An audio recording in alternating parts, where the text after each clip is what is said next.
Without Scottie Pippen, could Michael Jordan still claim his sixth championship? The 1997-98 Chicago Bulls seemed unchanged on the surface, but beneath the calm, tension was brewing. Before the season even began, Pippen clashed with management over his salary. Then, with rumors swirling about trading him for Tracy McGrady, he delayed his ankle rehab and refused to play, essentially tanking. Meanwhile, Coach Phil Jackson had already warned the team in the offseason, no matter how the season went, this would be their last dance. The season started, and without Pippen, the Bulls' performance slipped. In the first 15 games, they lost 8. Mind you, the previous season they'd only lost 7 games of 56. Jackson quickly realized the root problem wasn't Pippen's absence, it was Dennis Rodman's attitude. Every game, Rodman argued with referees, and even his signature rebounds went missing. In one game, he got ejected after another confrontation. Jordan, furious, confronted him. "You can't leave me out here alone. I need you." That hit Rodman deep. That night, Rodman quietly entered Jordan's room, offering a single gesture. "You got a cigar?" No words were needed. Jordan understood it was Rodman's way of apologizing. From that moment, Rodman committed himself fully on the court. On December 23rd, against the Clippers, he grabbed a staggering 25 rebounds, including 15 offensive boards. 4 days later, versus the Atlanta Hawks, he collected 29 rebounds.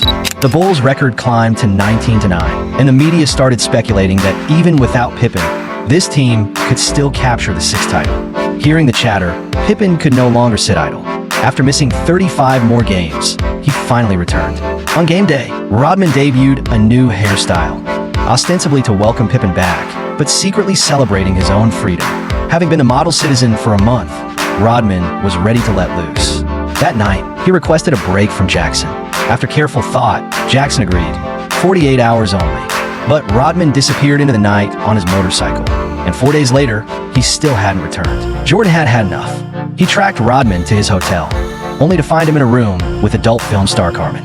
Jordan kicked the door open, startling Carmen behind the sofa, and told Rodman, "Time to get back to practice."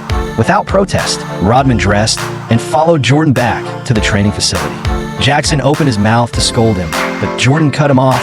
"He's here. That's enough. Don't say another word." Finally, the Bulls' Iron Triangle was reunited.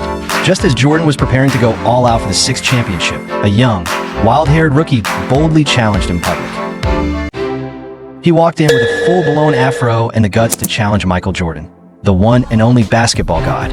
And right before the 1998 All-Star Game, a group of league veterans stood together, whispering about this young kid who dared to dream that big. I don't think the boys gonna take everybody one-on-one. You want this ball again, brother, you better rebound. That year, Kobe's smooth game and that iconic afro sent his popularity through the roof. He made his first All-Star appearance and became the youngest starter in NBA history. Among players his age, he was already a prodigy.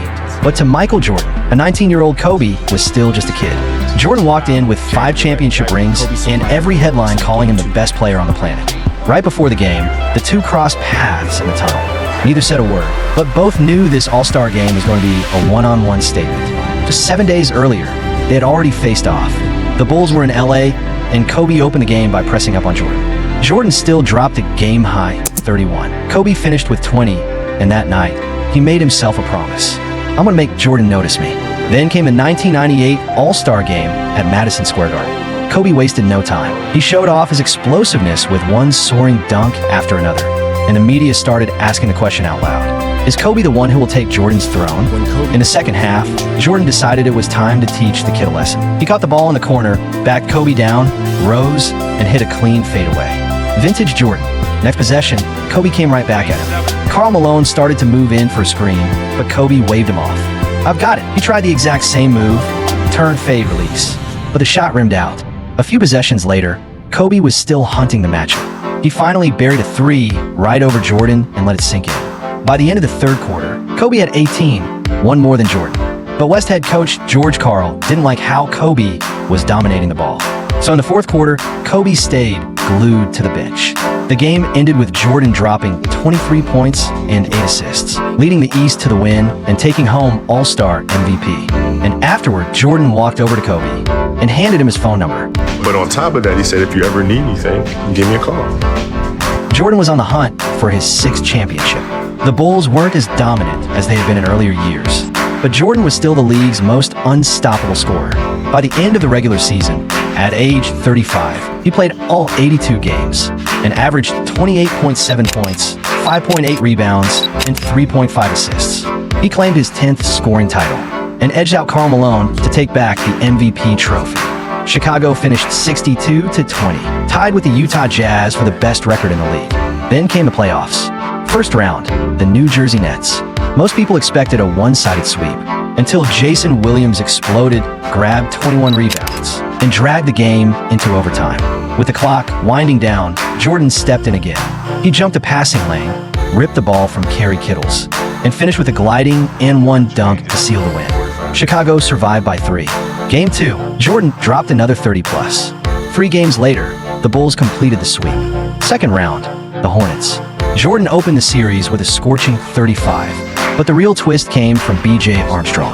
Once a Bull himself, he knew the triangle inside out. In the fourth quarter, he buried one mid-range jumper after another. And in the final seconds, using Vlade dieback screen, he hit the dagger. Then he turned toward the Bulls bench and let loose a wild celebration, as if telling Phil Jackson, "I'm the one who took you down."